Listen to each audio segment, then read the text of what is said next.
Mes forêts, texte intégral par Hélène Dorion. Hélène Dorion, première québécoise et première femme vivante au programme du baccalauréat, vit environnée de lacs et de forêts, de fleuves et de rivages, de brumes, de mémoire et de vastes estuaires où la pensée s'évase. À travers cette expérience immersive dans la forêt des mots, elle nous invite à traverser les paysages pour aller vers ce que l'on nomme l'humanité. Mes forêts sont de longues traînées de temps. Elles sont des aiguilles qui percent la terre, déchirent le ciel, avec des étoiles qui tombent, comme une histoire d'orage. Elles glissent dans leur bleu, un rayon vif de souvenirs. L'houmous de chaque vie où se pose, légère, une aile, qui va au cœur.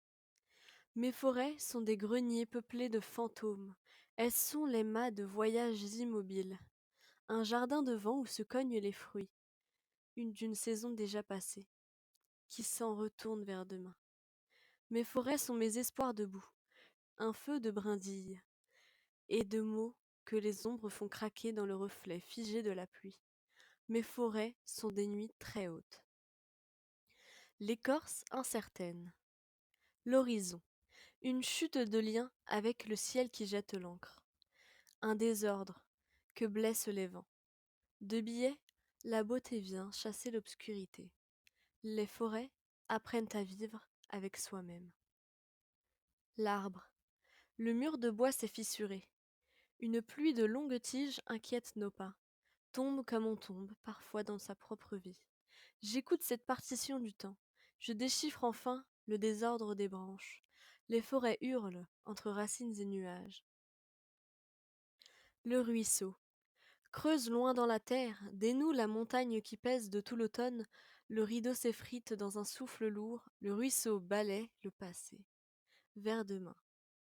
Entraîne dans son courant le froid qui rongeait les heures. Comme un petit bruit, au fond de l'âme ce que l'on tait, les pierres le portent. Le rocher. On dirait une histoire couverte de rouille, mousses et cratères, un ciel noirci par l'ombre de nos pas que les années fendillent. Les forêts s'embrasent dans le clair-obscur, révèlent des chemins de sève. Le tronc. Tout un champ de colonnes effleure les nuages, lente cicatrice dans la bouche de l'hiver, un visage d'épines insoumises. Les forêts entendent nos rêves et nos désenchantements. L'île. Si la pointe de l'arbre vacille pour lécher la lumière qui l'aveugle, si l'île flotte à la surface du jour comme un navire de feuillage, serait-elle une pierre avec des noms échoués au fond de leur vie? La branche. Et l'horizon craquelle.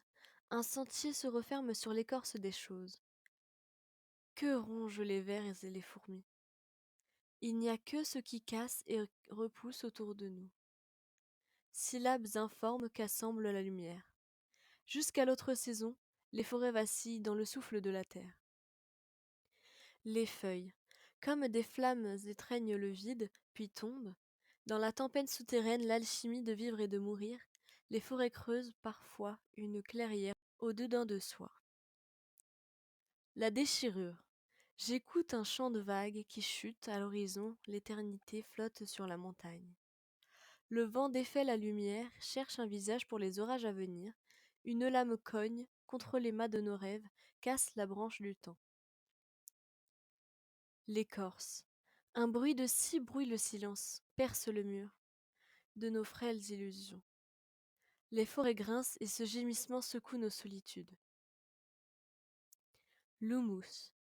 S'il était la racine et s'il était du ciel devenu herbe, un commencement posé sur la pierre, s'il était la voix qu'on n'entend plus, une sorte de clarté qu'on aurait saccagée. Le mur de bois. Alors que l'écorche les flèches de pluie des vagues de vent luttent avec les veilleurs, des mangeoires se balancent comme des girouettes égarées au milieu d'un vaste bouquet fané.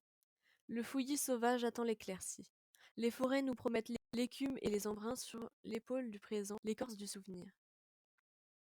La cime. On dirait une goutte de terre pour le nuage qui passe. Une falaise douce élancée quand on refait les saisons. Bientôt, le regard se brouille avec le sommet qui s'effrite. On quitte l'instant aigu. La bête. Bondit avec sa soif, un goût de froid dans la gueule. Nos questions d'enfants jamais réparées. On pourrait la battre, et avec elle, l'écho des finitudes. Les racines. fendent le sol comme des éclairs, avancent dans leur solitude et tremblent. Pareil à une vaste cité de bois, les racines s'accordent à la sève qui les fouille. Observe-t-elle les nuages pour apprendre la langue de l'horizon? Le silence. Si je marche avec les ombres de ma vie, comme de lourds oiseaux qui dévorent les promesses, suis-je l'arbre, suis-je la feuille, grugée par les saisons? Je ne sais pas. Ce qui se tait en moi quand la forêt cesse de rêver. L'ocre. Dit la saison, l'usure lente des mémoires que l'on piétine. Le vent nous invente les dénûments, déchire les feuilles, casse les branches, casse même le tronc, pour mieux voir le paysage que l'on trahit. Le houppier. Dans la lumière haute, les nuages chuchotent à l'oreille des pierres, la lumière éblouit la montagne, dessine des espoirs dans la neige, tombe encore un peu de solitude. Les brèches maintiennent la vie dans sa fragilité, l'aube s'infiltre, touche l'écorce blessée. Qu'en est-il du chaos qui flotte dans le bégaiement des feuilles? La forêt défriche en moi tant d'années. Le temps, comme s'émiette la tour, on dirait une pluie de chimères venue accabler la terre. On n'a pas vu la feuille qui se froissait, pas vu les déchirures dégriser le vent. Le sentier. Entre les troncs, comme une large rayure, le hibou s'élance. Repère l'ombre, la proie qui remue, dans le désordre du monde. Dans le désordre du monde, la forêt se souvient du chant des ailes. Le feu. Qu'on entend venir, on dirait une bête, prête à tout pour dévorer. Au milieu d'un champ, de longues allumettes, soudain la flèche, soudain l'embrasement du cortège redouté. Le feu même éclairci, qui en a dire. Les vents, les murs se fracturent. Avec le souffle que poursuit l'air du courant vif refroidi. Comme des oiseaux, les arbres se débattent, cherchent la vague ou le rivage. La forêt disperse nos fatigues, masques et failles de nos illusions. Un lit de mousse flotte sur le sol, on dirait une cité venue d'un autre univers. Un remous de fourmis sur la pierre. Pèse un poids de lettres et de mots inconnus. L'amas d'étoiles dessine une étrange constellation qui n'a pas de ciel. L'aile, très haute de la beauté, perce le brouillard de vivre, retombe entre les branches. L'animal saisit l'aile qui gît au sol. Comme une mémoire difforme de l'histoire l'emporte loin. À l'intérieur du poème, la forêt rêve-t-elle? Alors que j'avance à petits pas de l'autre côté de la nuit. Mes forêts sont un chant silencieux de naissances et de morts.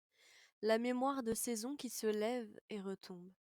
Mes forêts sont du temps qui s'immisce travers troncs, branches, racines.